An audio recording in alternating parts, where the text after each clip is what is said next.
I'm recording right now. Yeah. Hey. I started. You said you were ready. I started. I actually did have. You said you were ready. I went at it. I'm already there.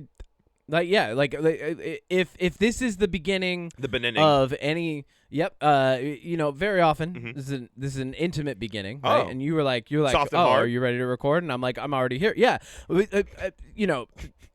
Insofar as where I've placed myself and being in position, if we were in a hotel room, I'm in the cuck chair right now. This is God. where I'm ready. Why are you putting yourself for whatever's there? about to happen to happen? I have situated myself. I am prepared.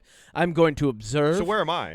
If you're in the cuck chair, am I like peeking out from the closet? I'm gonna let you pick. I don't know. What are you? Are you I'm top, on the bottom, power no, bottom? I'm on Like, where the you other at with queen this? size bed, crisscross applesauce. Wait, no. This is a hotel room with two cuck chairs, and then the podcast is just happening in the middle. we're both just watching. We gave the podcast to somebody else, and we're just watching them do it. The podcast is the absolute mess and filth that is current state of pop culture, and we're just in cuck chairs watching it and commenting. You know, it's so funny you say that because Why? in a minute we're gonna get to the news, and I don't think any of it is good. Like, genuinely, I don't like any of the news I wrote down this week. We're like, hello, Hollywood society. Yes, this is my wife, art and culture. All right, I'm gonna sit down and see what you do to her. Like, Oh no! Don't do that! Oh God! whoa! Back up!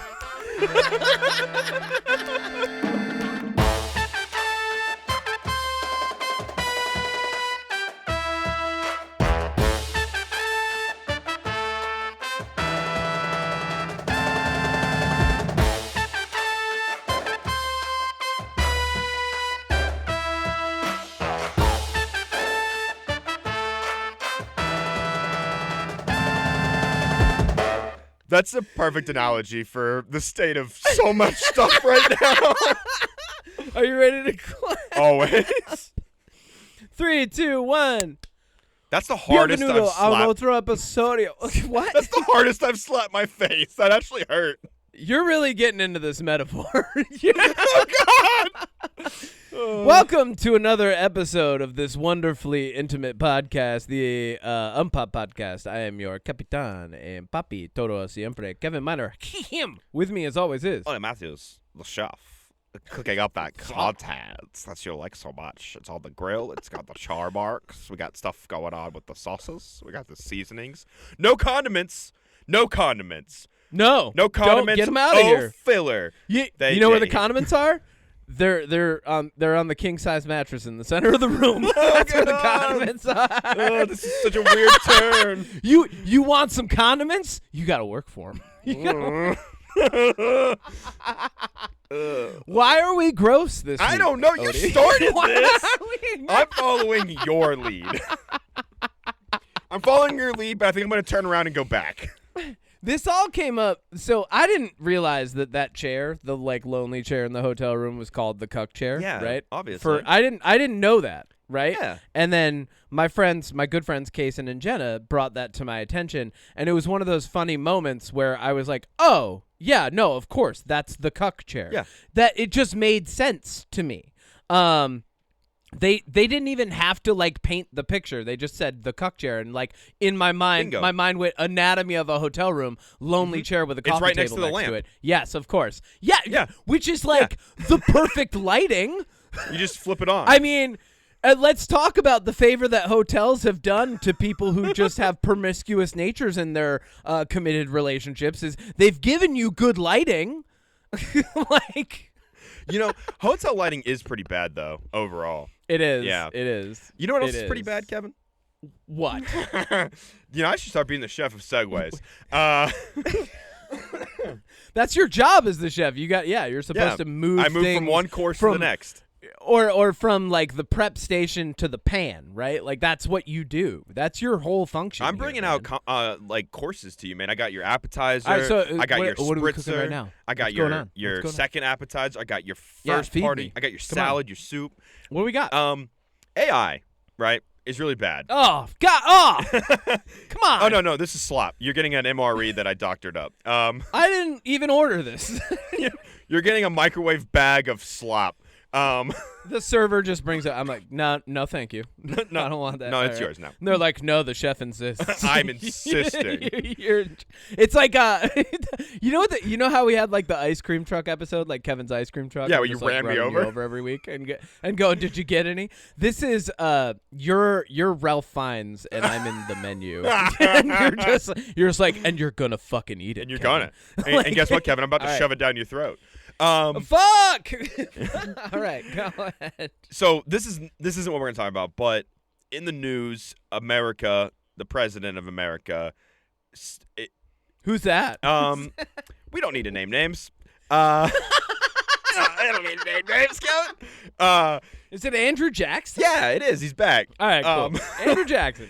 But he came out and said, hey, certain parts of the government aren't allowed to use this specific AI. And then he turned around and made a deal with OpenAI for, I believe it was like the Pentagon. You're talking about Anthropic and the Pentagon, and Pete Hegseth. Yeah. Wants Pete Hegseth, once Defense Secretary, now Secretary of War. Ooh. Wants the Pentagon to be able to use Anthropic in a way where I'm ruining your segment. No, you're good. Where they can have automated killing machines and spy on everybody. Yeah, Terminator. Am I correct? Yeah. Have I summarized? Yep. Okay. Where are you going with this? Yeah. So that got me thinking about. Now that my hands are in the pan, like I'm like, Kevin, come here. what are we doing, Kevin, Odie? come here and massage the meat into the sauce. Turn the burner on. Let's go. Okay. One thing that I when I'm gathering news for this podcast, right, which we're not in the news yet, but I come across a lot of. Pete Hegseth is watching you gather news. Yeah, for the that's fine. podcast. He's watching me gather some really shitty news. It's like, let's see what this grubby little fuck's up to this week. I'm also clicking on a lot of articles that I shouldn't be because the names are so clickbaity. But yeah, in doing that, Kevin, I have found a lot of AI slop. We have entered the time, which I think is pretty obvious, where a lot of articles are clickbait generated by AI. You type in a prompt and, write me an article of why Spider-Man could beat up Joe Smith from the coffee shop. And then it's like 5 paragraphs about Spider-Man and who played him and beating up Joe Smith. But it's from like the coffee. Spider-Man It's played like by Tobey Maguire, Andrew Garfield, and Tom Holland in the new Marvel movies produced by Kevin Feige. Like, the guy put all that SEO in there too, It's all the dumb stuff in there. Yeah, and then. Yeah, so in that but that's spirit, because it's just SEO. Like the yeah. dead internet is just like a labyrinth of SEO. Yeah, like that's what it is, right? Like so, like no matter what you type in, there's like 5 turns. All of them come back around to the same point. Yep. Like you literally. I'm surprised at this point you don't just like type something into Google and then Google goes, you have 2 options for Google. One of us always lies and one of us always tells the truth. Like, That's so true. The amount of like times I'll Google an actor's name and then like 5 down it'll be like a screen rant or like some clickbait website article where it's like, this John Berthnell series on Netflix is the highest viewed ever, and you click on it and it's like The Punisher. And it's like Lakeith Stanfield, who's either 5'2" or 6'5". So I like how we just both we put our hat both just backwards. turned our hat backwards at the same time. What is going on? I don't know. Right We're now? in sync today, baby. I'm in a great mood. I'm having a great time. Me too, man. All right, so in the spirit of all we're getting this, to an AI article here, I think. We were going to go see Scream 7, and I texted you, and I was the one that was like, hey, we should go see it. But I texted you and said, I don't want to see that movie. I saw the reviews. I don't want to see it.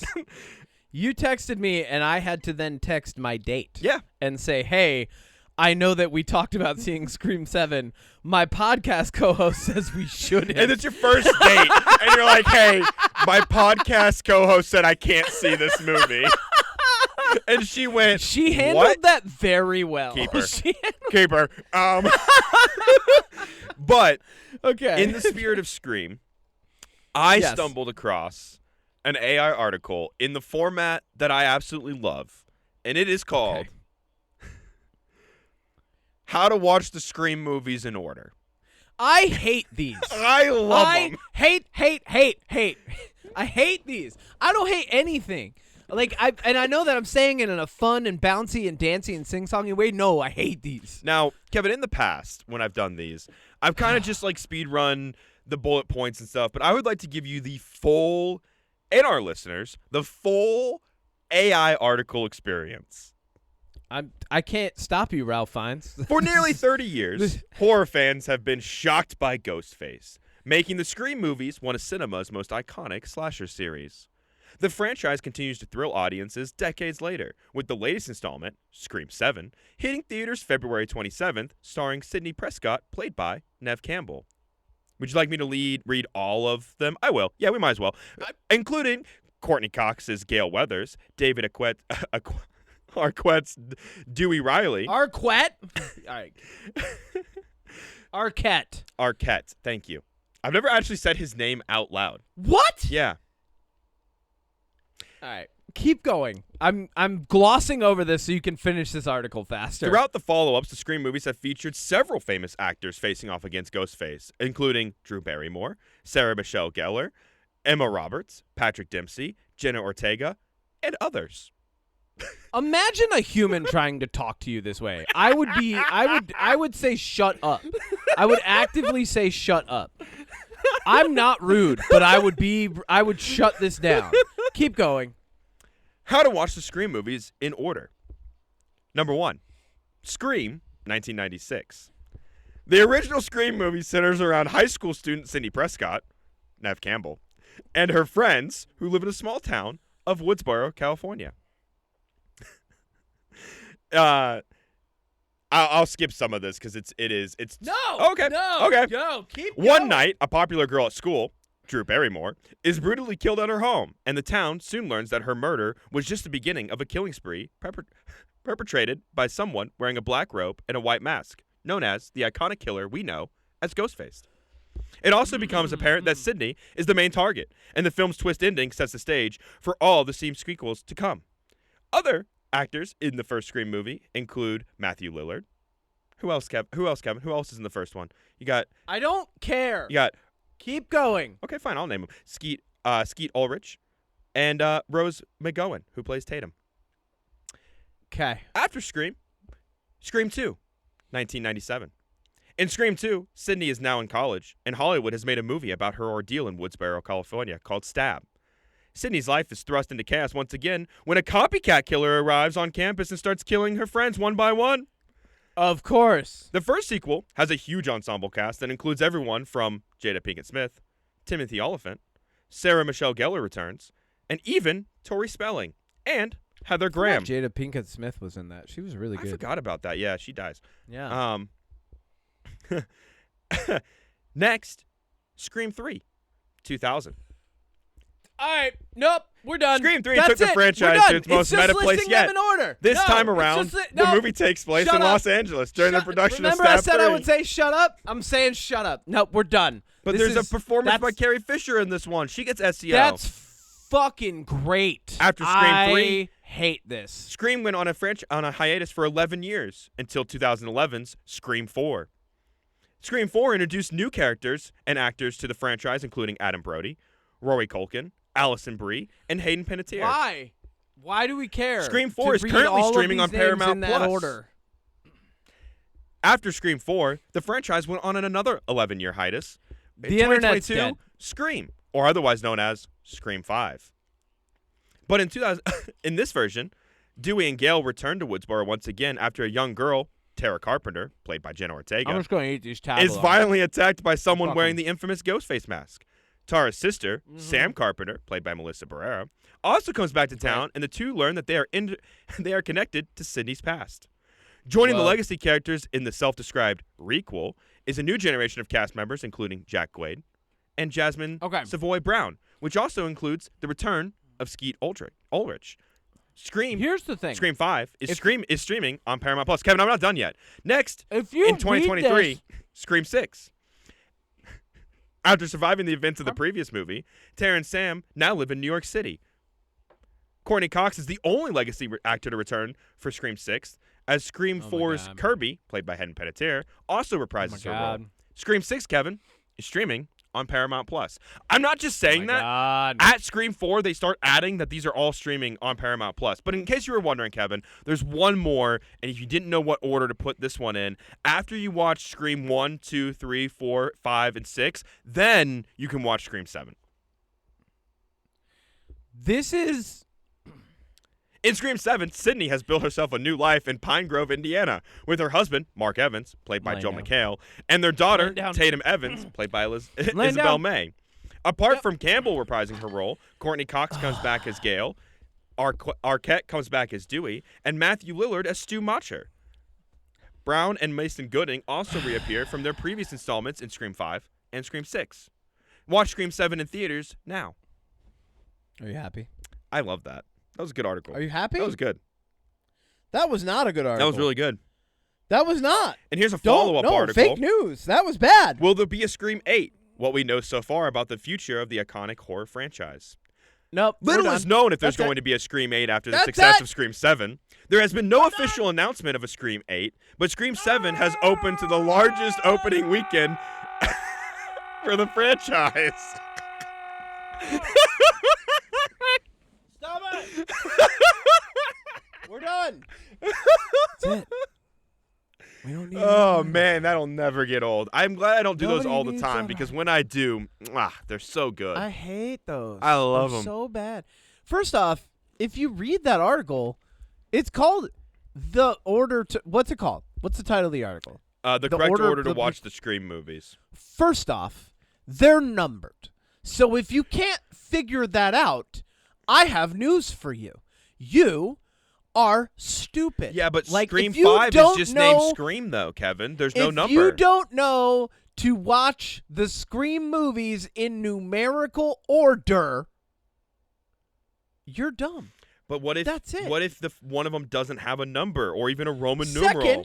Second, if you read that article, it spoils almost all. The article should be called, "You don't have to watch most of them after reading this SEO adventure." And I know we keep saying SEO. If anyone hears that, it's search engine optimization. And the reason we're saying that is because the more an article mentions famous people who other people search, the more hits it gets. So, like, very often people, like Odie, will click on these articles, and then they'll read them, and then here's what happens because of people like Odie.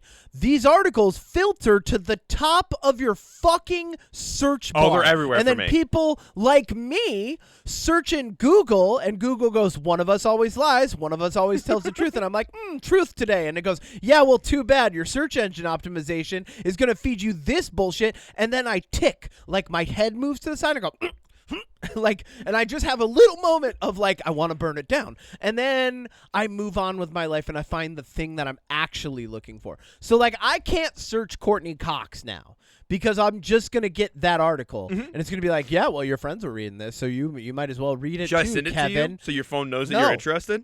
You should 100% not. I don't know. 100% no.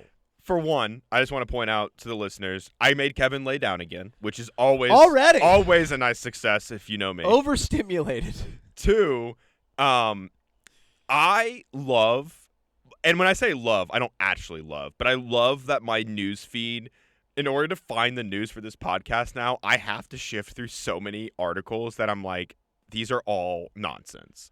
The amount of articles that I see, Kevin, that are like, the correct order to watch this franchise is this. And it's like literally what we just did, where it's like the correct order to watch the Mad Max movies. And it's like, well, first you want to start with Mad Max 1 because that's where it all started. Yeah. It's like, oh, no shit.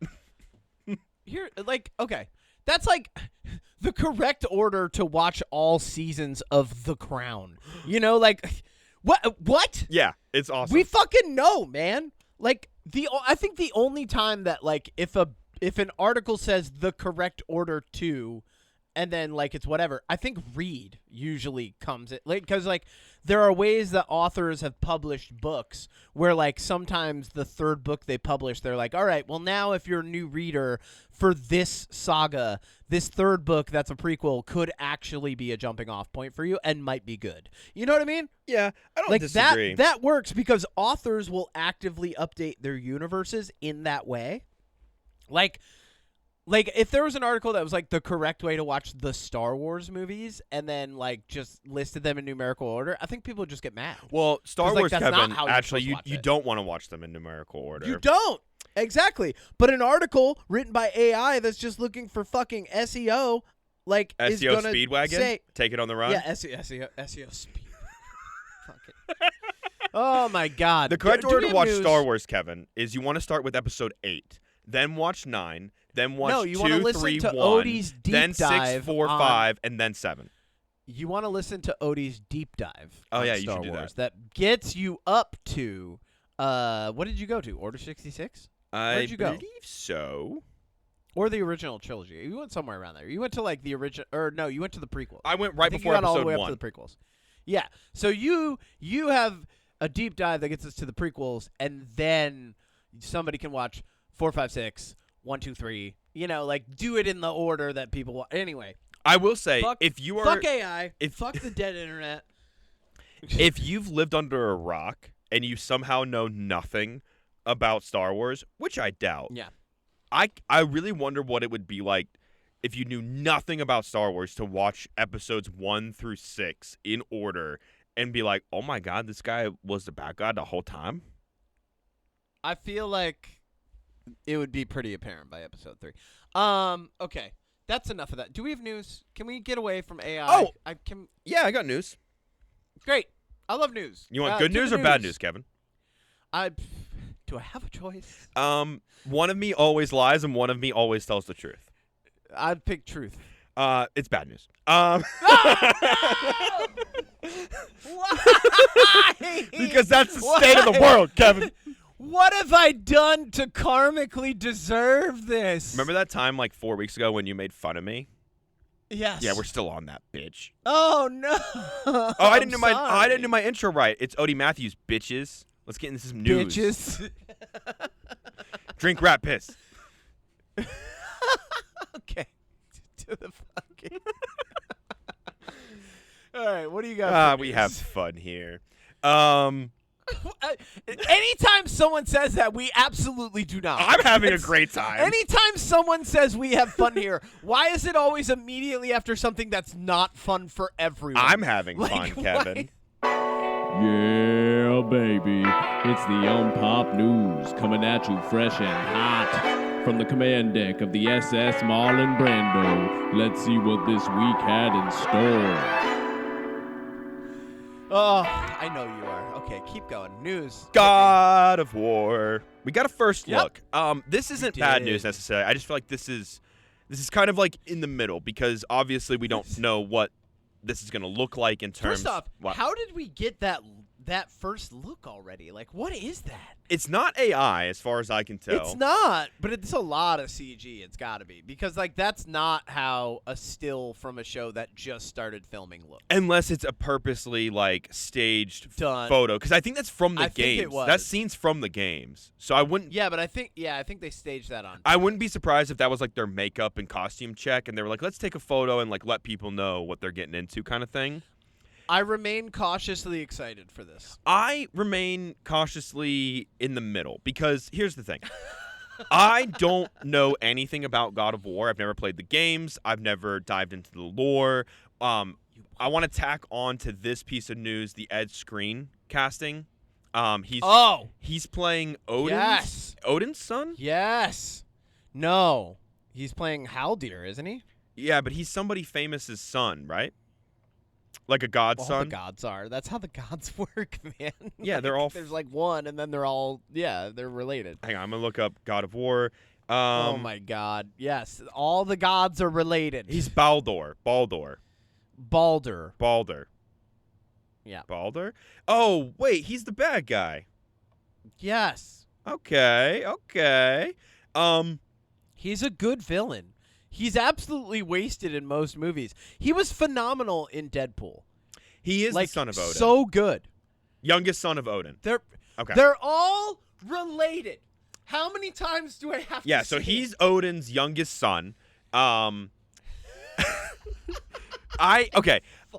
don't know a lot Do of you know Norse mythology?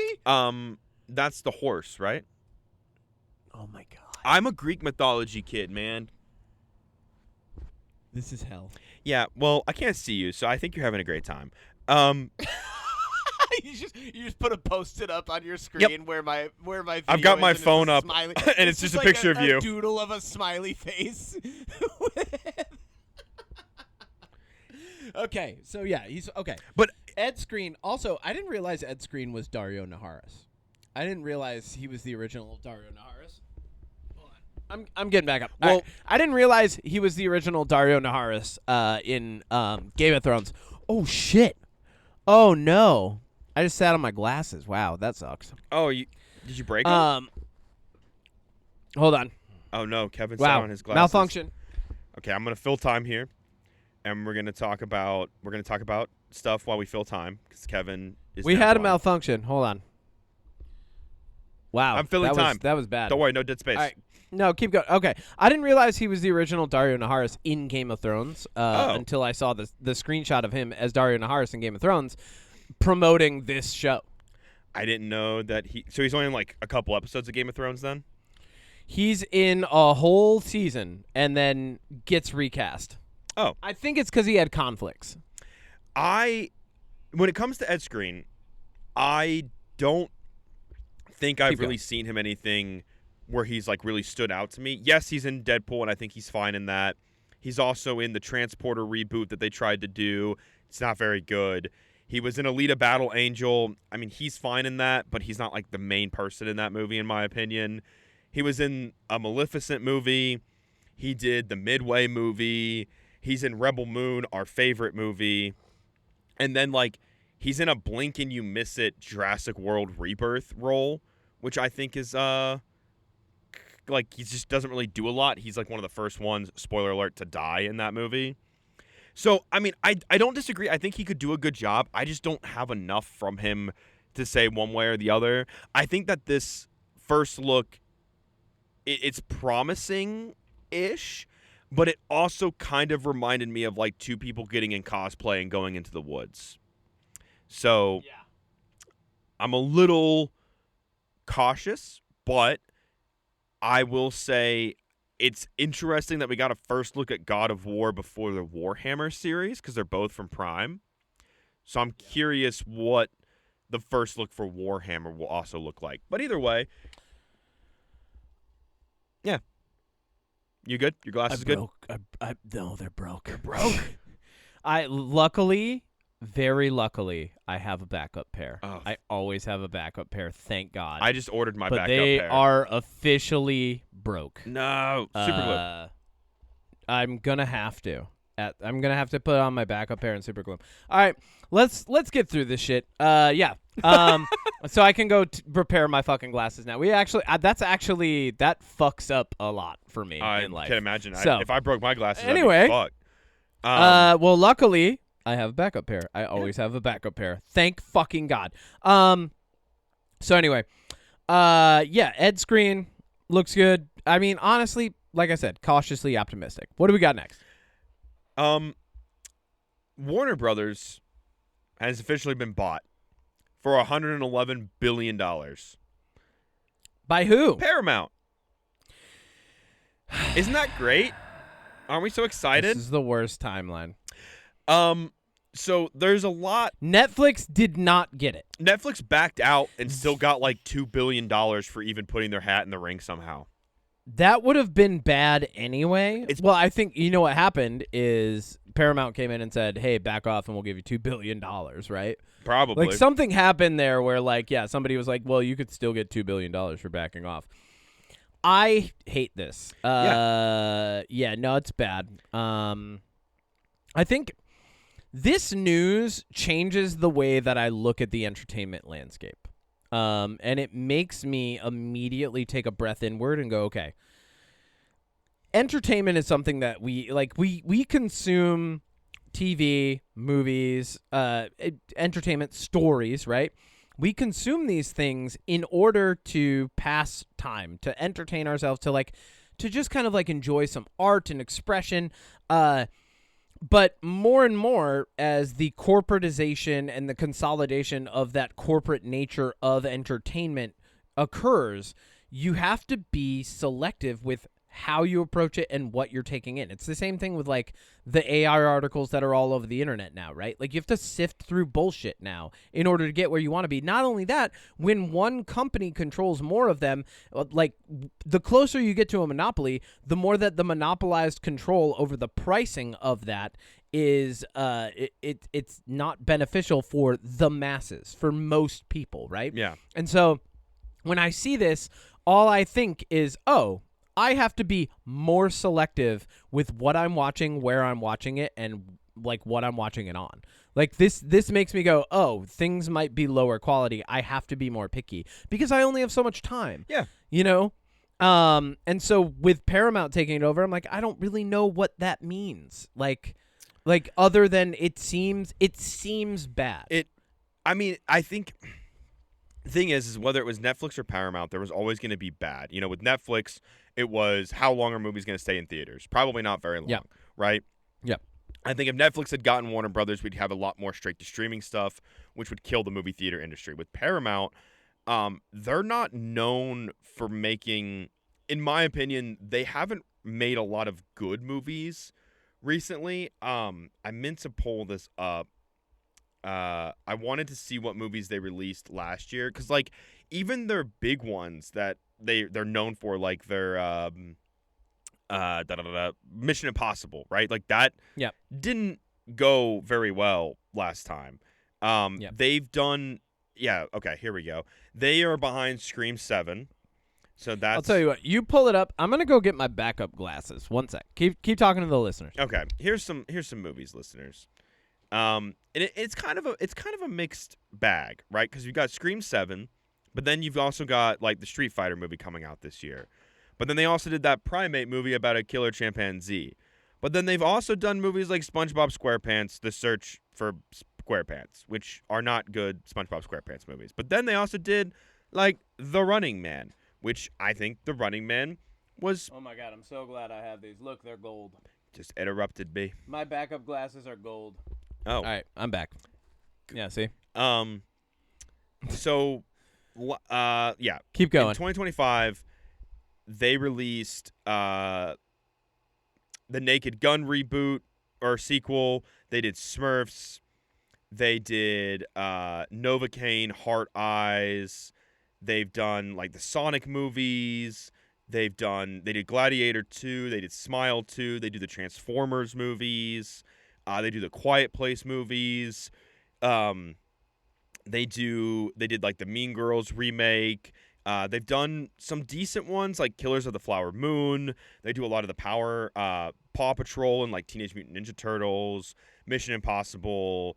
They did like the new Indiana Jones. They've also done like the Dungeons and Dragons movie. So like they are a mixed bag, in my opinion, on terms of movies and their quality. But you hand Paramount, who has a mixed bag of handling big franchises, something like everything that Warner Brothers has the rights to, which is a lot. Yeah. And I think that no matter how you slice it, we're about to see a dip in quality across the board. Yep. And that's what I think is the most disappointing. Almost as Yeah, well, because, like, what do corporations do? They maximize. So, and this is like, you know, I'm not going to rant about capitalism, right? But the corporatization of capitalism is such a nature that companies where boards of directors talk about infinite growth very often view cutting costs and getting higher profits as a form of quote-unquote growth, which it is not. It's a growth of the wealth accumulation. It's not necessarily indicative of success in other realms. And the further we get into whatever this version of capitalism is that we currently exist within, the more I think people are going to realize that.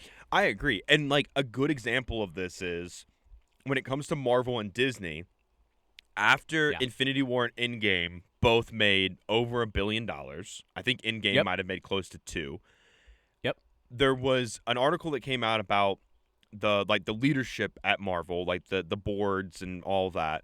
and they were like, well, why don't we just make billion-dollar movies all the time? And that's why we got that run that we're still kind of coming out of Marvel movies, where it was like, we're just going to make a bunch of billion-dollar movies because this is the formula, and the formula doesn't work because there is no formula to a billion-dollar movie, right? The formula, if there is one, it's writing a good story, getting a good creative crew behind it, casting good actors, and just like putting love, care, and attention into making the movie, right? 100%. And so we've got all of these like products and properties that came out from Marvel and Disney. We're like, well, this is going to be $1 billion, and none of them made $1 billion. Obviously, none of the Marvel movies did. Not a single one. And so, yeah, I think that we're entering a point with Paramount and Warner Brothers. There's still a chance that this could get blocked. I doubt it because of the government. You know, like obviously, like having that monopoly.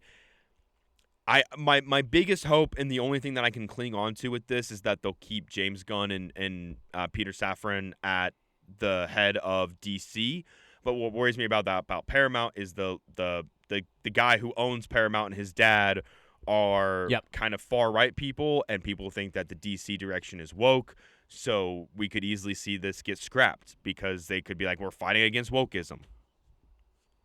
Which is like the dumbest thing ever and a whole episode in itself. Like, honestly, anybody who thinks they're fighting quote unquote woke culture to me is just a member of a cult that's convinced that there's a boogeyman and the boogeyman's name is woke. And like that to me, like that's what that feels like at this point. Well, and here's Kevin. My next bit of news ties directly into this. Hit me. And all I wrote down in my news was bad guy gets to write a movie because Paramount hired Max Landis to write a G.I. Joe movie. Now, for those of you that don't know who Max Landis is, thank you. He's a director, not a director. I'm sorry. He's a writer. And let me just bring up his thing. Sorry, my tabs are all over the You're good. place. Max Landis is a writer who has written hits such as Bright with Will Smith and Joel Edgerton. He's written the movie Shadow in the Cloud, which I've watched, about a World War II. I have no idea what that is. It's like Gremlins during World War II fighter pilots. He wrote Victor Frankenstein, the James McAvoy, Daniel Radcliffe Frankenstein movie. Oh, that actually wasn't horrible. Okay. He wrote part of Chronicle, the Josh Trank. Also not horrible. No, not terrible. He wrote American Ultra, that stars Jesse Eisenberg and Kristen Stewart. Actually a good movie. Yeah. And then what happened to him? You might be like, "Oh, cool. Like these aren't bad movies. Like maybe Bright's not very good." Yeah. Yeah, and you're like, "Oh, like Max Landis, he hasn't written a movie since 2020. Why is that?" That's because he was accused of sexual assault in 2017 from a coworker. His former girlfriend, in 2019, came out on Twitter and said that he did horrific, inhumane things to her. And if you're like, well, Whoa. That's just the Me Too movement, maybe it's not true. Well, Max Landis came out and said that he referred to the sexual assault accusations against him as somewhat corrupt, as a somewhat corrupt enterprise, and rejected a comparison that someone made to him, comparing him to people like Bill Cosby and Harvey Weinstein. And his reason why he didn't think that he should be compared to them is because he's not as famous as they are. His excuse for being able to do all this stuff was, well, I'm not that famous. Wow. He was like, don't cancel me. I'm not that famous. Exactly. Basically. And he Well, said F that. that some of what's been said about him is true. And what's been said about him is misogyny, sexual assault, sexual harassment, the like. Okay, let's unpack this real quick. The people who complained the most about cancel culture and said there was a war on woke and all, like, those people, if we let's go back in time. Here we go. We're back in time. Who are the people that are complaining the most about cancel culture and there being a war on woke? Oh, all the same motherfuckers who covered up the Epstein files. Got it. Got it. Okay, cool. Yeah. All right. Same exact attendance. Like it's all the same people who back when cancel culture became quote unquote a talking point problem. All of those people are now the people who are like, well, we didn't release the Epstein files because blah, blah, blah, blah. Shut the fuck up. Like, if you don't make the correlation and recognize that the people who made an enemy of cancel culture are the same people who are afraid that all of their best pals were going to get canceled, you're dumb. Go read AI articles about what order to watch the series of things in. Yeah. Look, Max Landis is a bad guy. That's not even a hot take. No, it's not. It's completely spot on. I'm just heated. You're heated like the steak in the pan. Fuck that. Yeah, this guy sucks. He's writing a G.I. Joe movie for Paramount. So bad. I'm not surprised that we've entered, and I kind of thought this would happen. We went through a period where a lot of people like Harvey Weinstein, Bill Cosby, your Max Landises, your Kevin Spaceys, and so forth, and your Johnny Depps got kind of like pushed out of Hollywood, but it was only a matter of time before somebody like the head of Paramount, who is a terrible person and doesn't care about anybody or anything and is extremely against like woke and Me Too and stuff, goes, actually, let's give these people another try. And the fact that even Disney is considering bringing back Johnny Depp for Pirates, and Kevin Spacey's getting a shot at another movie in Hollywood, and Max Landis is getting hired by Paramount to write what would be one of the bigger franchises in the world. G.I. Joe is huge. It's massive. It holds a big name. It might not be like massive now in terms of TV shows and properties, but you can't argue that G.I. Joe isn't a massive property that has been around for a while, and they're going to let this guy steer the helm. Let's also look at what's happening. The owners of what is a well-known alt-right leaning mega corporation that just purchased some of like the biggest studios in the world have hired a guy who I think would demonize cancel culture to direct a film that is directly like associated with the idea of hypermasculinity in the armed forces. Yep. Cool. Sounds like shit.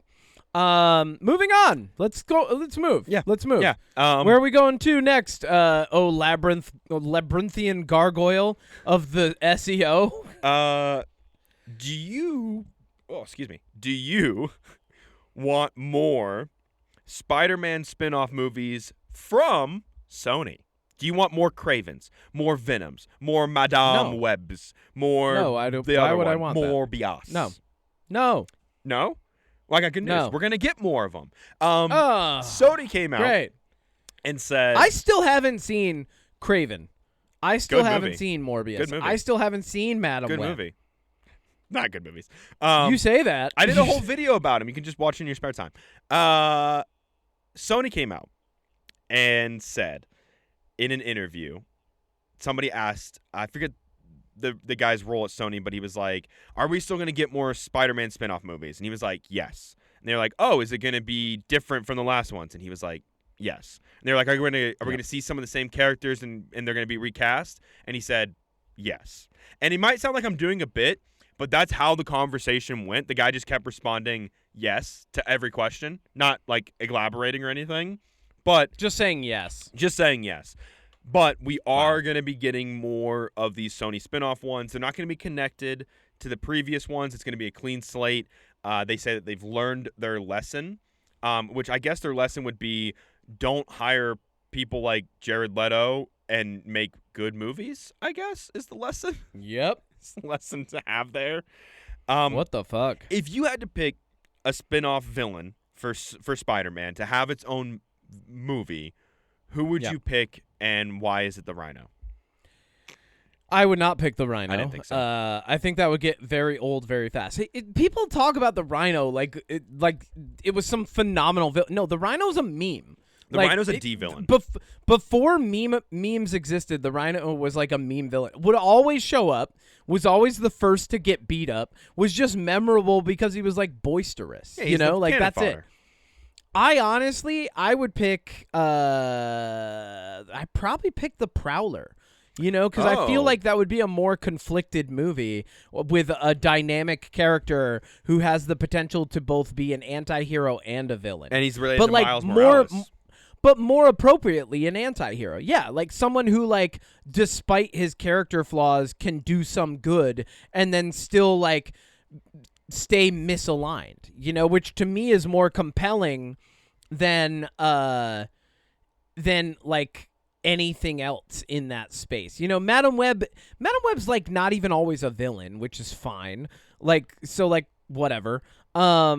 And then they had her fight a villain version of Spider-Man in the movie. I know that because you told me, right? Morbius isn't always a villain. Sometimes works with Spider-Man. Punisher isn't always a villain. Sometimes works with Spider-Man. So, like, to make a movie about any of those other villains that are, like, more memeified, like Shocker. Like, don't make a movie about the Shocker. Shocker's fine. Like, Shocker's, dude, he's doing his thing off there, you know, on the queen bed while you sit in your cuck chair. He's just like any of those villains I don't think are great. I think you could do a Hobgoblin thing, but, like, even that, you know, like, I mean, the best one that we ever could have gotten, and we didn't get the best version of it, even though we got a great actor, was Venom. Yeah. And that's because Venom is a proper spin-off character in the Spider-Man universe.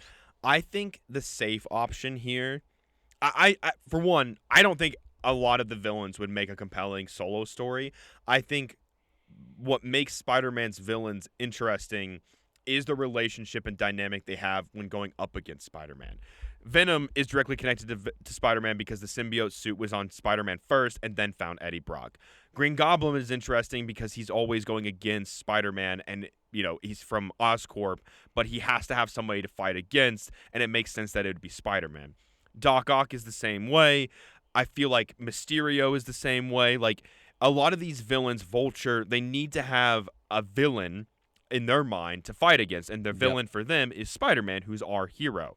I think the safest option you could do with this, and I think it would be boring because I think it would just be copying the DC world with Matt Reeves, but you could do like a Kingpin story and kind of make it like the Penguin series, right? Like a grittier mob thing. You can do that. But that's boring because that's just another mob villain doing a mob story. Like, yeah. I mean, this is going to come as a shocker, so everybody brace yourself. I don't think... The shocker? I don't think we need these spin-off movies. I don't think we need any of them, no. I agree. Yeah, no, that's dumb. Yep. Now, Kevin, on a scale... I'm even, like, partially checked out on wherever Spider-Man's at, you know? We got like, Brand New Day coming out this year. Great. Yeah. So... I think that's Tom Holland and Zendaya. Yeah, and John Berthnell's in it, and Mark Ruffalo's in it, and... Great. Other people, probably. Great. So, Kevin, on a scale of 1 to shocker, how much did you like this news? Shocker. Oh, you liked it a lot? No. Yeah, all good news. I was shocked You heard by it here it. first, No. everybody. Kevin likes I was the so news. shocked by it, I broke my own glasses and now have my... which, here's the funny thing. I know I just put these on, and I'm like, these are my backup glasses. I realized as I put them on, I'm like, oh, my backup glasses are bougie as fuck. They're gold. Like, Yeah, I noticed I'm that. literally like, oh, no, I broke my glasses. I guess I got to put on my gold frames. Then you, like, stare at the camera and wink. Wink.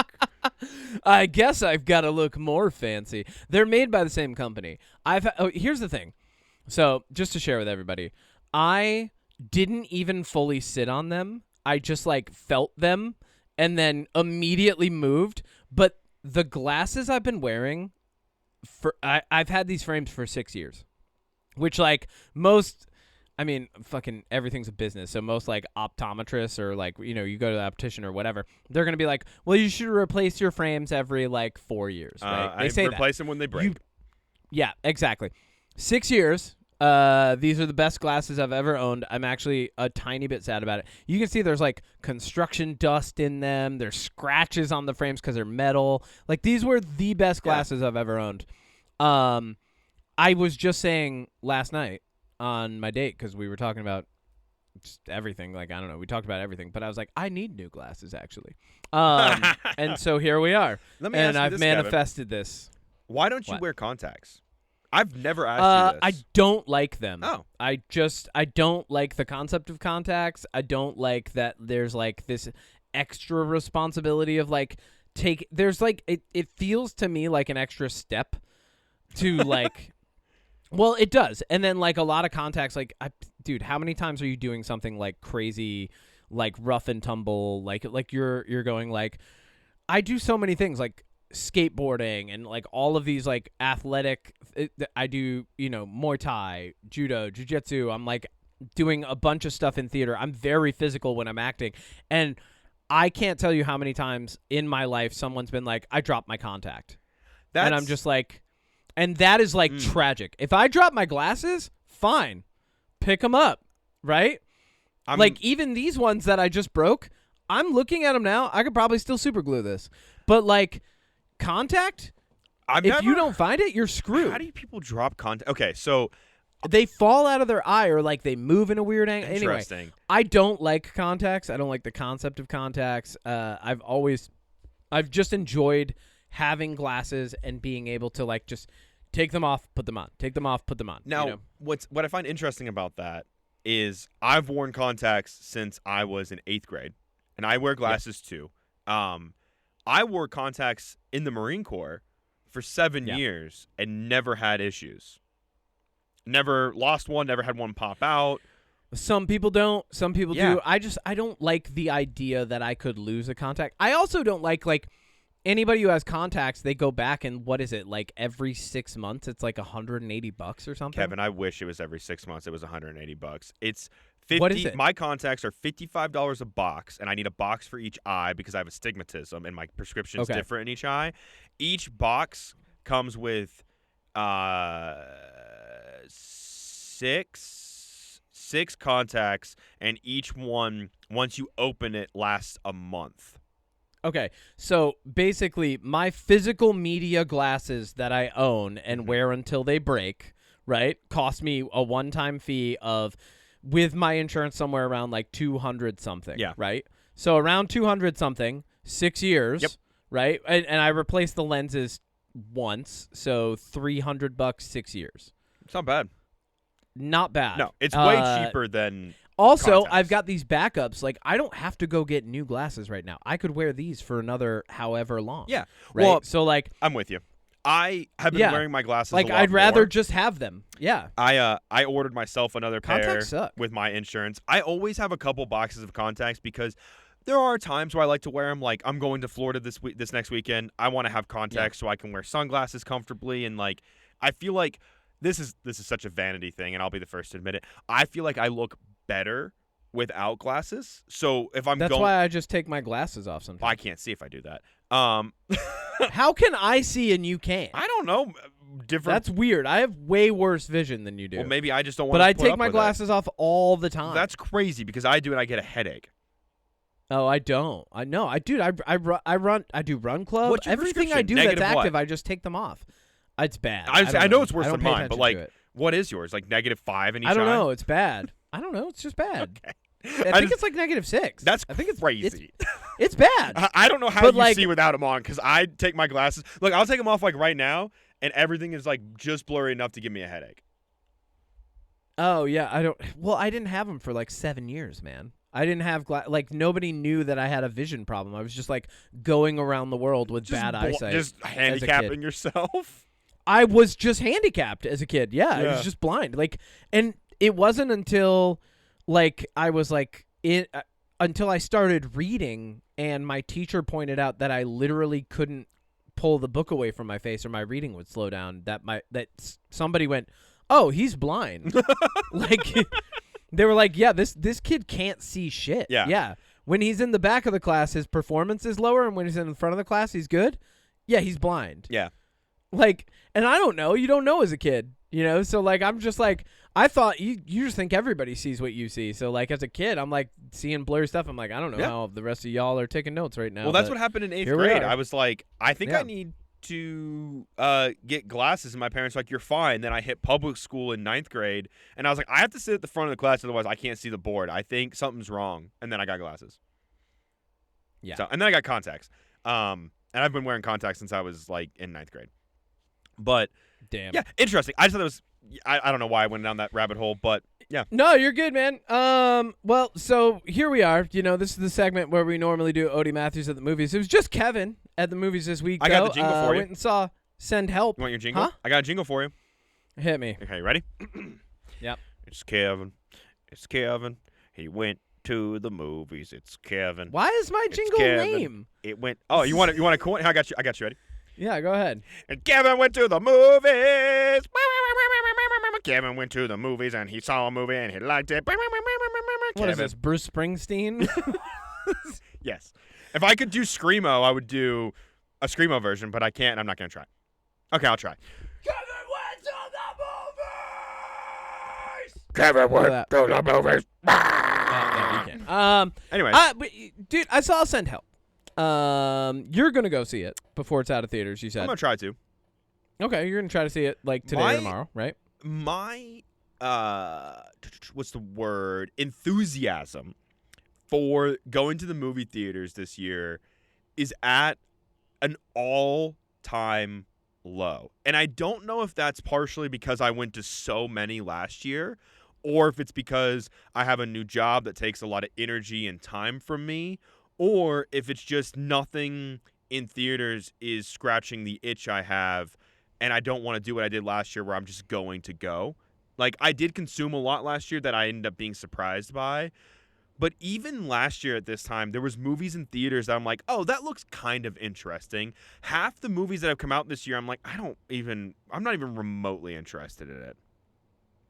So, yeah, all-time low for movies for me, but that's okay because we got other things going on. We're doing other things, Kevin.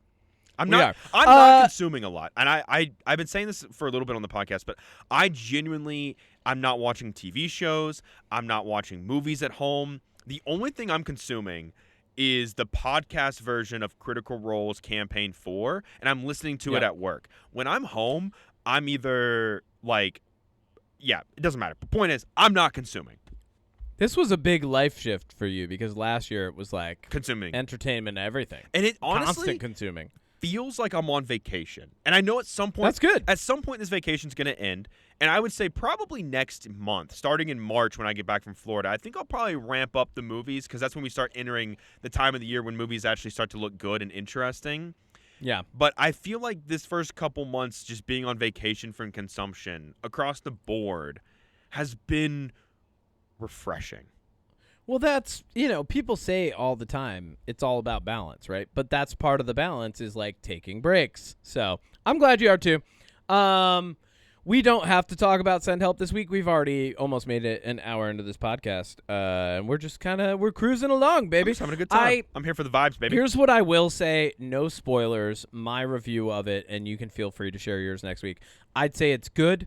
When it comes out on streaming, it's totally worth your time. There are some horror elements. It's more like adventure thriller or thriller adventure, depending on how you want to say that or like rank those things. Ultimately, not everything that I thought it would be, and some of the things in it were surprising, like how brief they might have been. The twist was I would say the twist and the ending are where it like went down from great to good for me. That's how because it usually everything goes. up to that point was great. Yeah. And then the execution of the twist and the ending was like it was fine, but it wasn't like amazing. But I will say the one thing I will say about the ending, there is a jump cut in the ending that kind of a jump cut. It's like a seamless transition. It's a transition shot from what's happening to like a jump ahead that I think is really, really good. It's really well done because it shows the contrast, but also kind of like keeps a lot of the themes intact. And then the other thing I'll say is this movie was gross. Yeah, you mentioned that. In a lot of ways. I'm so curious what that means. This movie was gross in a couple ways where like there were a couple scenes where my date and I were the only people in the theater, and like both of us were just like, wow, is this really happening? Like, is this what's happening right now? Like it was, yeah. But yeah, overall, it's good, worth your time. Check it out. Rachel McAdams and Dylan O'Brien are phenomenal in it. Sam Raimi did a good job with it, except for the twist. Yeah, anyway. Looking forward to hearing what you have to say about it. And then curious. I watched Night of the Seven Kingdoms. I want to finish that finished show Night of the Seven so Kingdoms. fucking bad. It's now ranked better than Game of Thrones. Yeah, because it's for the most great. part. I Yeah. saw the first 3 It's episodes phenomenal. and loved it. Yeah, I loved it. It's absolutely phenomenal. The season finale did not disappoint. I love this show. I'm gonna have to watch more of it to see if I love it overall more than Game of Thrones. But we're already off to a really strong start. Everybody's talking about it. Phenomenal show. The 2 characters, Dunk and Egg, incredibly cast, incredibly acted. Everybody around them is just so entertaining. The story itself is engaging. It's also not too much, and I think that's probably the biggest place where I'd recommend it for people who have not watched Game of Thrones or maybe started Game of Thrones and said this is too much all at once. I would say this show is much lighter on how committed you have to be to literally the world and everything that's going on, because Game of Thrones spans continents, right?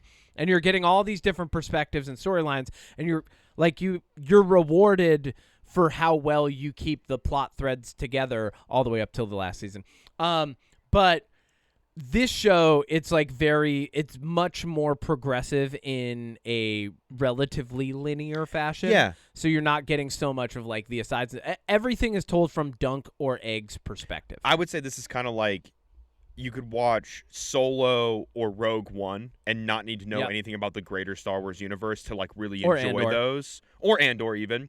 And you don't need to know about every Star Wars character and everything going on in the galaxy and enjoy it. That's how I felt with this, where I was like, I know enough about Game of Thrones as somebody who's never watched it. When they mention House Targaryen, or they mention a dragon, or they mention I don't know, another Game of Thrones thing that they mentioned in Night of the Seven Kingdoms. I know enough where I can go, oh yeah, I know that's an important thing. I know House Targaryen's an important thing. I know those blonde-haired bitches are important, right? Those blonde-haired assholes. But the fact that I don't need to know all the towns and know everything about the people they're talking about, or the places that they're talking about, I'm like, this is nice. I can just enjoy what is a story that centers around a freaking festival. You know what I mean? A tournament. A tournament. A Thank tourney. you. Yeah, Yep, the fact as they that this keep whole saying. thing Yep. takes place at a tournament, I was like, this is great. This is exactly what I want in order to consume this. Yep. I can't speak highly enough about it. I think it's going to end up being one of my favorite things of the year. I agree. Overall. Once I know at the end of the year we're going to do best TV, best movies, and then I think we should also do a conglomerated list of best of the best. Yeah. I think this will be on my best of the best list. So yeah, highly recommend. Odie's consuming less content, so that's all you get this week. Well, I want to watch Night of the Seven Kingdoms, but I literally watched the first episode the day it came out, and then I got busy and I watched 2 and 3, and I flipped on episode 4, and my husband came by and he was like, "Oh, this looks good. I kind of want to watch it," and I was like, "Okay, do you want to watch it by yourself or do you want to watch it together?" And they're like, "Well, I'll catch up and we can watch it together." And I was like, "Okay." Yep. That was a week and a half ago, and they have watched 0 episodes. So Thanks, Nate. so Thank you, Nate. So I'm working on it. Does Nate know that you do this podcast where we talk about stuff like this? They don't know what a podcast is. Just kidding. Come on, Nate. They do. Come on, Nate. I don't know, man. You gotta watch Night of the Seven. This is Nate. I'm talking to you personally. All right. Look, you gotta watch Night of the Seven Kingdoms. You gotta help Kev out here. Come on. Do it for Kev.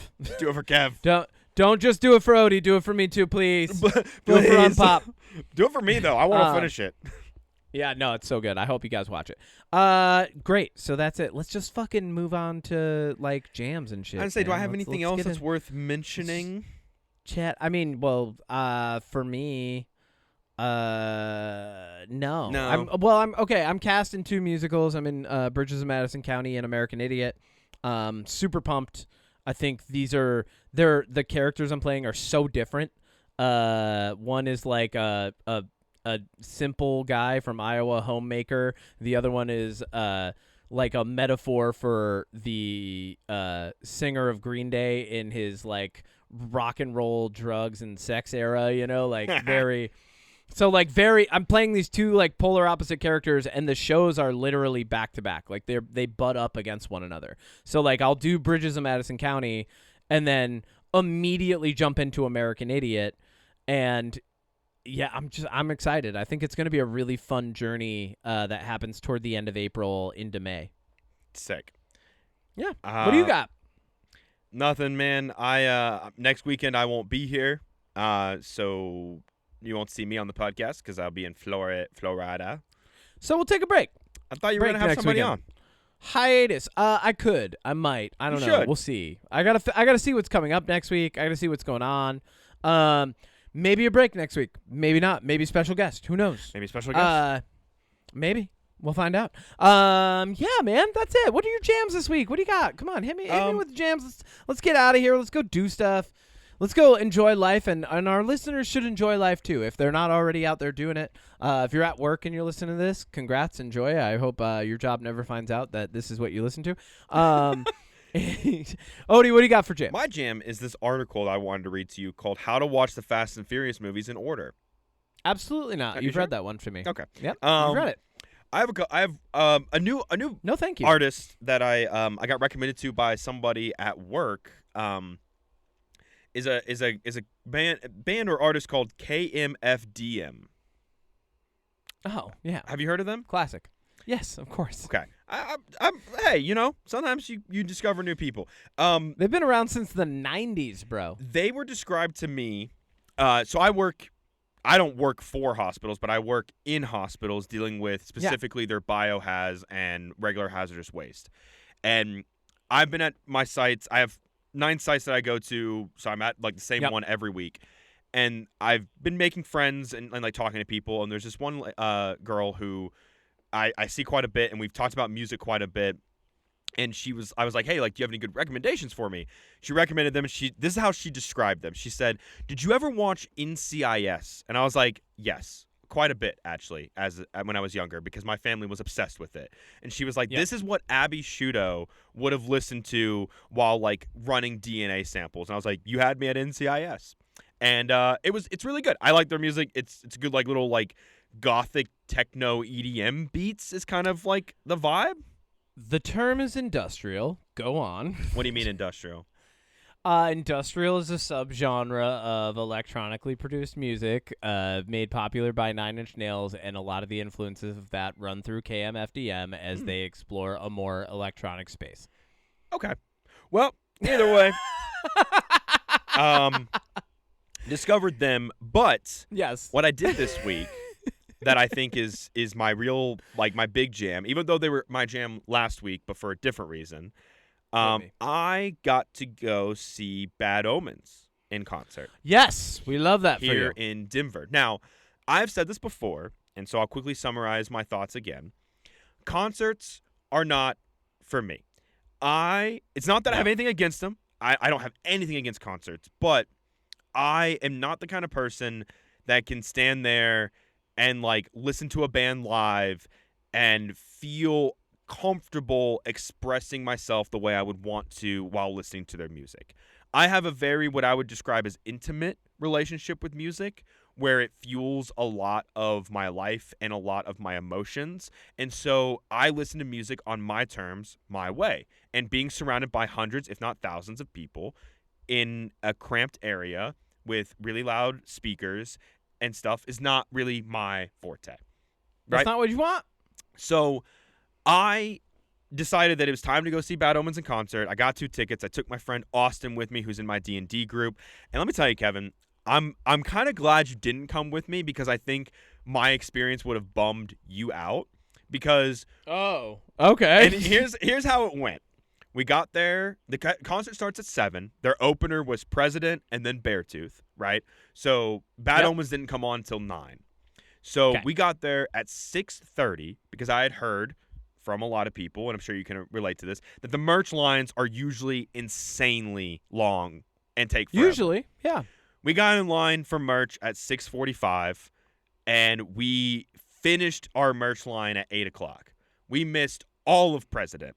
I don't care. They didn't sound very good. Don't know their music. Yeah. You could hear them from, like, outside the arena, because this was here in Denver. Ball arenas where, like, the Nuggets and the Avalanche play, so it was a stadium.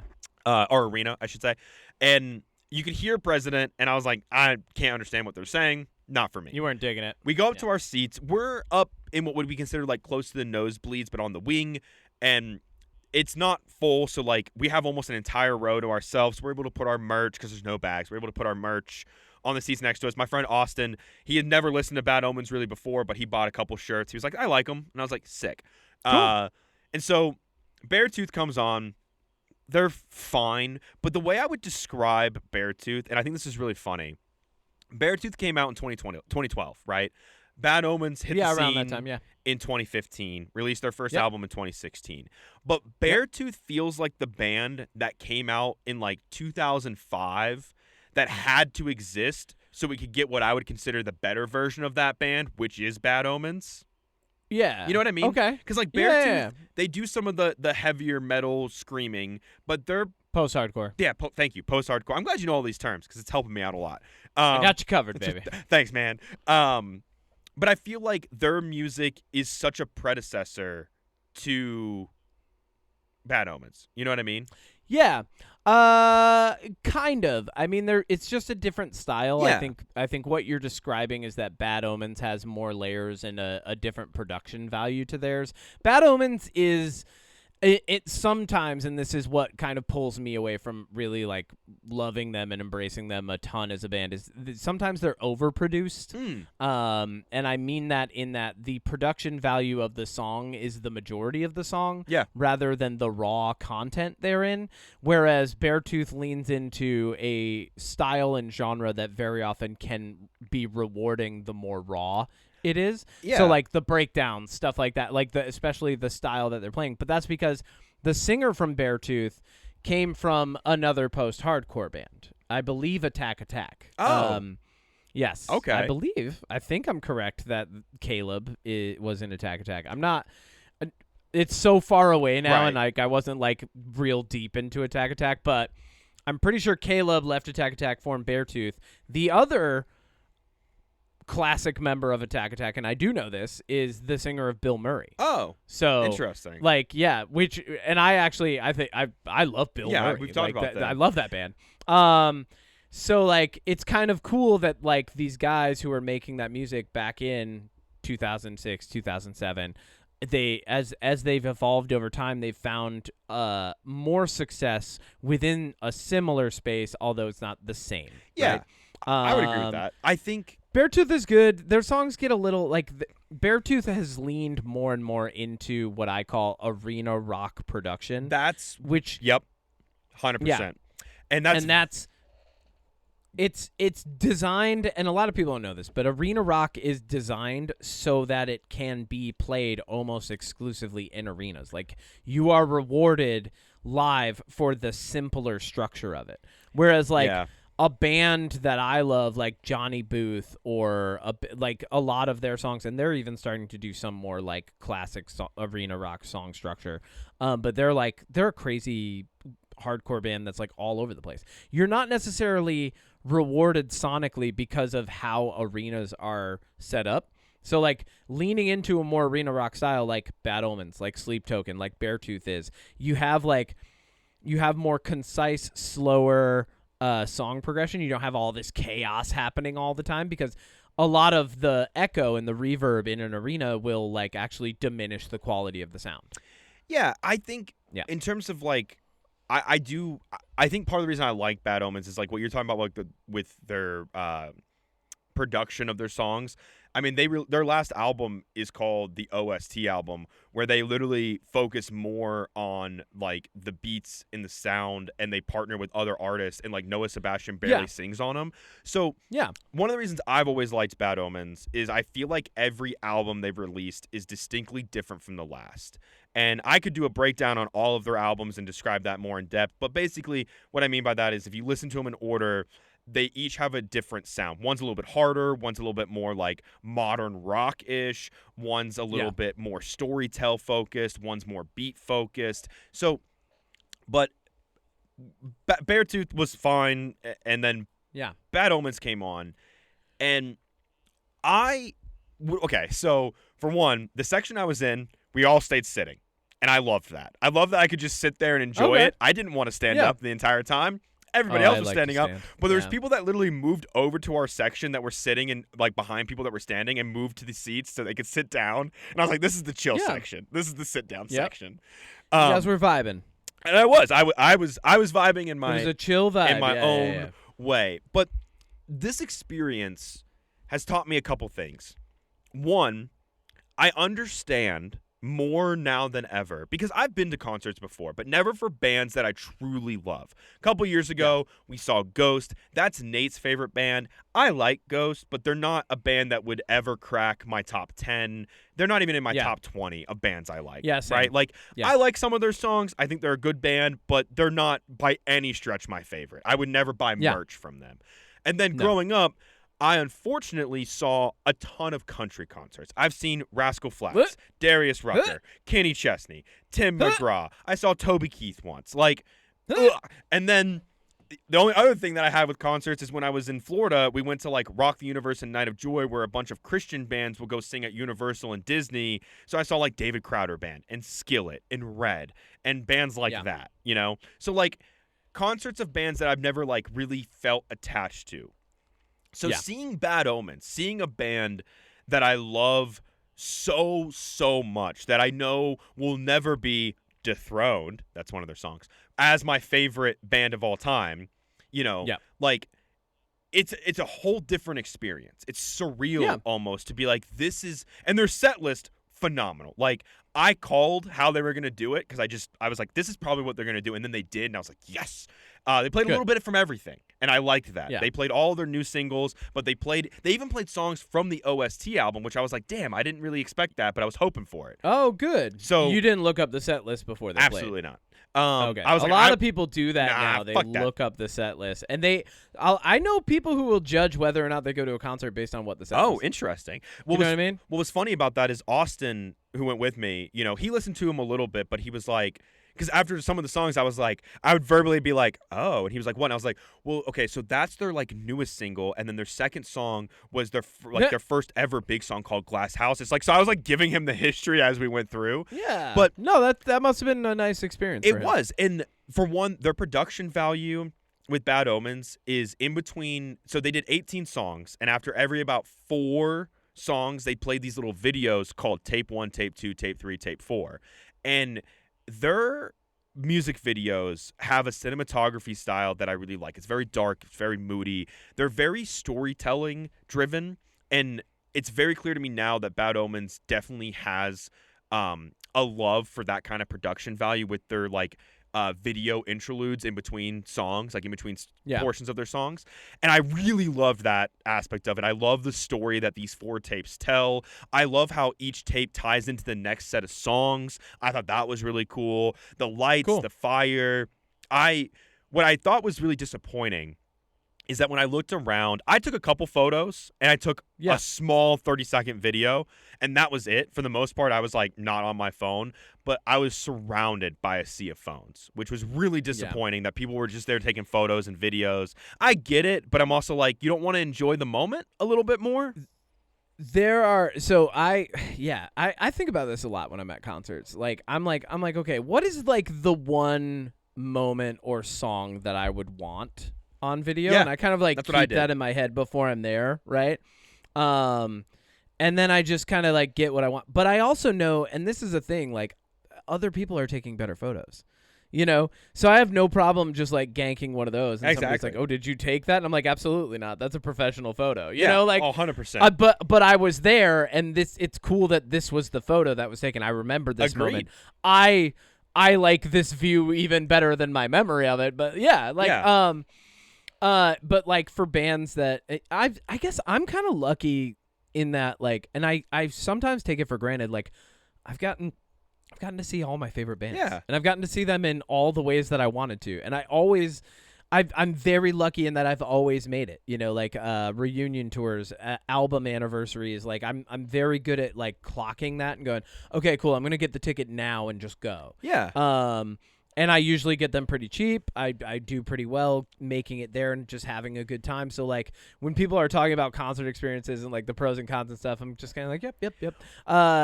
But I think that's awesome. Yeah, that so you got to go see one of your favorite bands. Where I'm going with all of this Because I have more, Kevin. I'm not done. I'm in my wrap up. You have an AI article about the order in which to listen to the Bad Omens. I don't need AI to tell you that. That's great, because I brought up an AI article cool. Read it to me. I love with it. the order. Famous band Bad Omens, fronted by Noah Sebastian for SEO purposes. Keep What I do, so I got to watch them. Here's the thing. I didn't stay for the whole thing. I left at their encore, which is one of my favorite songs. But I looked over at Austin. I was like, it's Tuesday. It's 11 o'clock, and I have to be up in 5.5 hours. We're leaving. And he was like, I have to be up in 5.5 hours as well. Let's leave. And I was like, cool. I don't care about the last song. Like, I would love to stay, but I'm not fighting the traffic. I want to get home. You're done. I'm tired. Yep.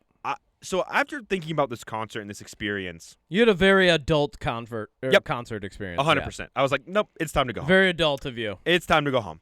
I got to see all the songs I really cared about anyway, so like whatever. And it was just a good experience. But cool. I've been thinking about it, and here's the thing. This hasn't, as much as I loved this experience, and it's definitely one of my favorite things I'm going to have done this year. I already know. Yeah. I have big things planned this year, but this is definitely going to make it on there because it was so surreal. It was so incredible. However, I probably won't go see them again, let alone go to another concert. This didn't change. Oh, wow. Okay. As much as I loved this experience, it didn't change my opinion on concerts on the whole. In general. Yeah, like, wow. I still don't think they're for me. They're still not something I'm going to seek out. The only other band I might, and this is a big might, do this for is Sleep Token. And that would be it. Yeah, and that's if you can afford it next year. Sleep Token, actually, they do a cool thing where, like, they do, like, sort of price limit resale tickets for the most part. They do everything that they can to. So I do think Sleep Token, luckily, will stay within reach for those who are like, but you have to get in early. Yeah. You got to get in line digitally. You got to pre-order the ticket. That's what I had to do for these. It's very much like a Taylor Swift experience. Well, and that's where, like, I get it, supply, demand, whatever. But, like, at the same time, I hate that setup, and once, like, we already talked about monopolies and stuff, and it's a whole other discussion, but very similar to the monopoly conversation about how ticket pricing works and stuff like that. And not only that, I know many artists who play in bands and tour nationally that don't like that setup either. They're like, this is just kind of like the nature of the beast right now. There's not much we can do, and they do what they can where they can, like what Sleep Token does with their resales and stuff. But there's only so much that you can do. So I'm kind of with you on that. Once again, very fortunate. A lot of the artists and bands that I get into, because I'm still always looking for new music, I find new people before they're huge, and I very luckily will go see them for like $40, $50, when they're smaller. And then, years later, like, because I've seen Sleep Token every time they've been to the U.S., years later, it's like $300 a ticket. And I'm like, well, they're great, and luckily I saw them when they were 40. Yep. Yeah, like I love concerts though, and I think live entertainment, and this is very obvious. Like I think live entertainment is something that is intangibly valuable in a way that pre-recorded entertainment can never be. There are agree. so many magical moments that happen in the moment when you're at a concert, when you're at a rave, when you're at a theatrical performance or an opera, or even just like a symposium or a presentation. There's so many cool things. And not only that, I actually really enjoy being in the sea of people because I'm not thinking about all the people there. I'm just like I'm kind of like, all right, well, who's around me? Like, oh, cool. This person brought a custom-made shirt. Let me compliment them and ask them about it. Like, I like that. I like those interactions. I like learning about, like, what a band means to people. Also, half the time I'm, like, side stage, like, just hanging out, side or backstage. So, like, there's that, too. But I also think the thing that was really interesting for this, again, and I'm going to, this is probably like for some people that are like, because I even was telling Nate the story and they were like, yeah. And I was like, well, I never thought of it this way, so shut up. Because, like, okay, this is a pretty obvious thing, but as somebody who doesn't like concerts or think about concerts, this was to see the variety of people that like this band. Yeah. And I'm assuming, honestly, to an extent, the level that I like them. I saw people that, fit the profile of what you'd think a Bad Omens fan looks like. More punk rock, more emo, more goth, high shoes. They're wearing half of the Hot Topic. Yeah, spring wardrobe. You got the makeup and all of that, and Yeah. I love that. That's fucking sick. But I also saw great. a guy wearing cowboy boots, Levi jeans, and a camo hat with a fishing shirt, and he was sitting Love it. 2 rows in front of me, absolutely into it, Rocking out. You know what I mean? So Yep. to see all the different types of people that like this band the way that I do, to see all these fans and be around them, and I'm like you. I was in the merch line. I was talking to people in front of me. I was talking to people behind me. I was talking to people next to me. I was talking to the lady behind the merch stand. I was talking to people in line when we were getting drinks. I was talking to people in line when I was getting pretzels. I was talking to people next to us when we were sitting there. I was talking to everybody. You never stop talking. No, I love talking. That's why I have a podcast. Yeah. And the other thing that I thought was really funny, and I guess it just never clicked with me, but obviously Bad Omens, they do merch drops. So a lot of the time, the only way you can get merch is in a short window, and that they don't really repeat their merch. So I'm there in my Inosuke Demon Slayer shirt that says Bad Omens, and just to see so many other people wearing the same shirt as me, and this one group of 4 all wearing the shirt came up to me and were like, "We like your shirt," and I was like, "I like your shirt," and it's just that feeling, it's That's just how you make friends, man. It's a little weird, but in a good way. That's how you make friends. In a world where people feel so distanced from one another, and it seems like so much is happening online, I actually, Odie, despite what you think about concerts, I think they're a wonderful nexus of cultural consideration and camaraderie, community. Listen, I think concerts are great. You said you hate Community. No, I love that show. Danny Pudi is awesome. I personally don't enjoy concerts. I wish I could, because I see the value in them. I see the experience for what people can enjoy it as, but it's just it would be like if somebody was because I like live theater. You know what I mean? I like movies, but I like live theater. But it's just, I can't get into concerts. I wish I could. I understand why people like them, and I love that. It's just, unfortunately, something that's not for me. Why would you not want to see your favorite people doing what they do best in the best possible way? Yeah. I don't know. I don't know why you wouldn't want that either.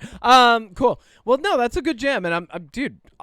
All things aside, maybe you'll come around on concerts someday. Maybe you'll discover some smaller artists where and have an the tickets aren't $500 and you can go go and enjoy a concert experience. I love seeing a local band. There's a really awesome band locally. I know a few of the members. They're called Tied by Fate.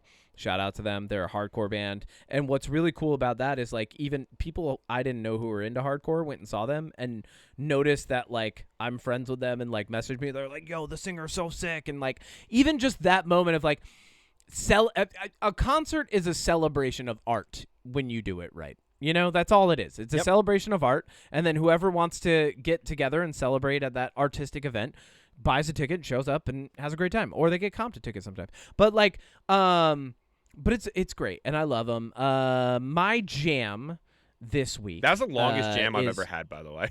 It was great. Well, you were sharing. You were celebrating the art, like I just said. My jam this week is a genre. We've mentioned this band, or we've mentioned this group before, XXYYXX, or Chromosome. Chromosomes.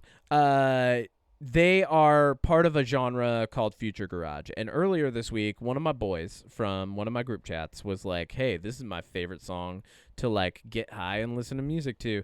And it sparked a whole conversation.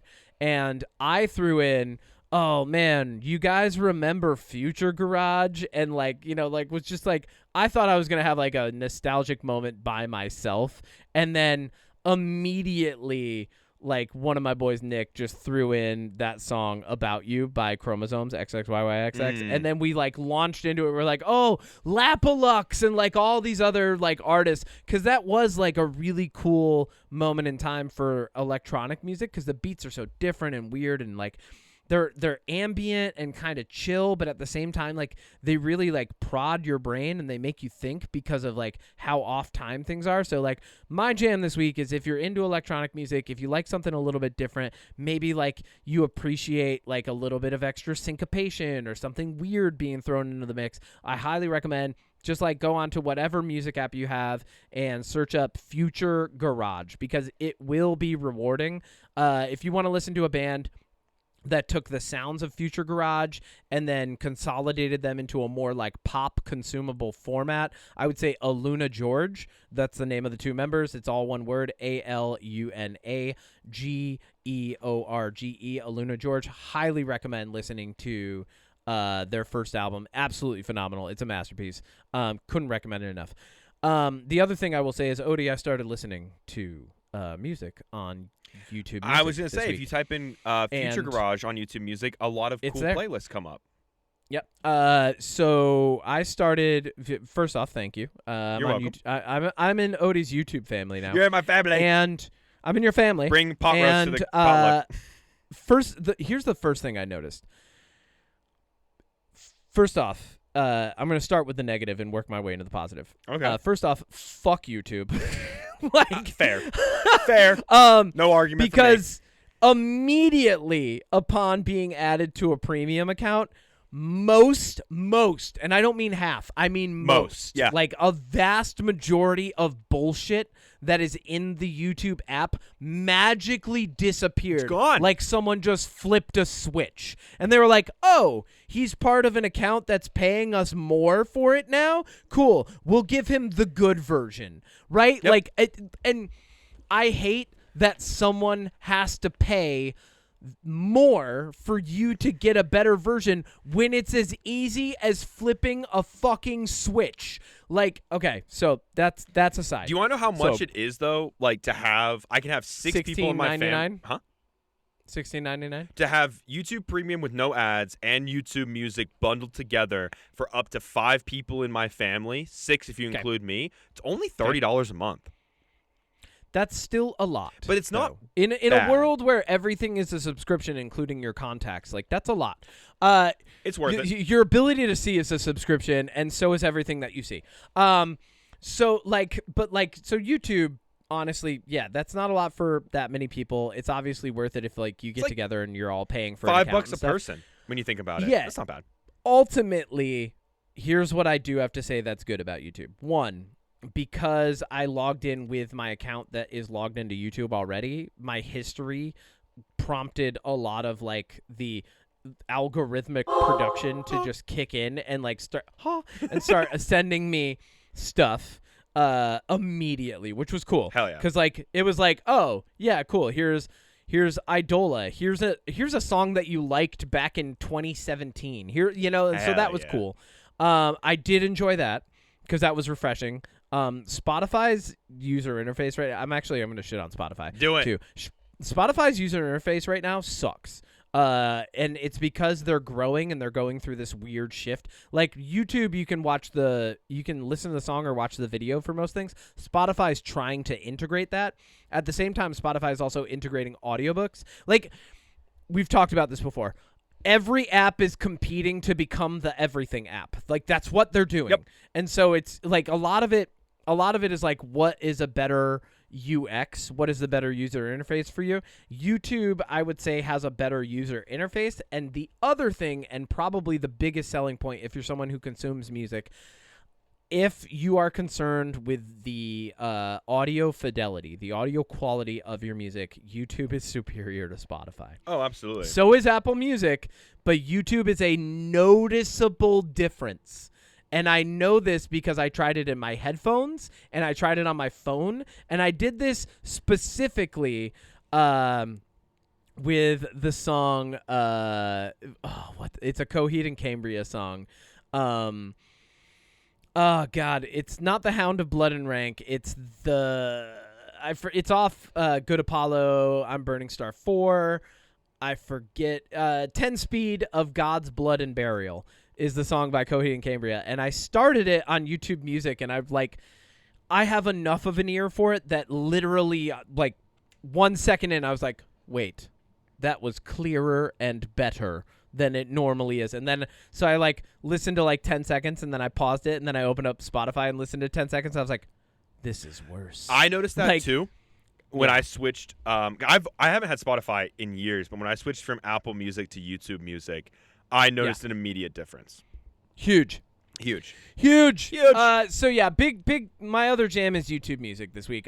You'll probably get some more jams from me. Yeah, it is really good. I told you. I'd also like to issue a little shout out. I spoke with a recording artist who's been a jam of mine, Emma Reyna, a couple weeks ago, and she revealed to me that she has prepared an entire fucking album that is just not out yet because she's not ready to drop it. Like, she's just not personally ready. Now, I'm not going to pressure her into doing that, but periodically I think I'm just going to mention this to try to, like, promote some confidence because it sounds like that's the only thing stopping her from releasing an album. She has a phenomenal voice. Everybody go listen to Emma Reyna. If you like her stuff, follow her on Instagram and send her messages telling her how beautiful her music is because it really is, like, it's raw and emotional and, beautiful, and I think more people need to hear it. I really enjoy, like, just chill. It's a chill vibe. I really enjoy listening to it. I think more people should give her the confidence she needs to release that album because we deserve it. You should send her the Shia LaBeouf Just Do It. I should. How do you spell her name? EMMA space RENA. Emma Reyna. RENA. I think that's it. I think that's all we got. You're gone next week, possibly a guest. I'll let everybody know. I don't know what I feel like yet. I have my first week of American Idiot rehearsals literally in 2 days. So thank you, everybody, for listening to another episode of the UnPop Podcast. Thank you for weathering this absurd, almost glassesless existence with us. Don't sit on your from glasses, everybody. The comfort of our dual Cuck chairs. If you have questions, comments, concerns about our mental health, subpoenas, or would like us to podcast live at your funeral, please email mysecretpoweris@gmail.com. Art by FrankAce. Music by moi. We'll see you in 1 week or 2 weeks. Yeah. I don't know.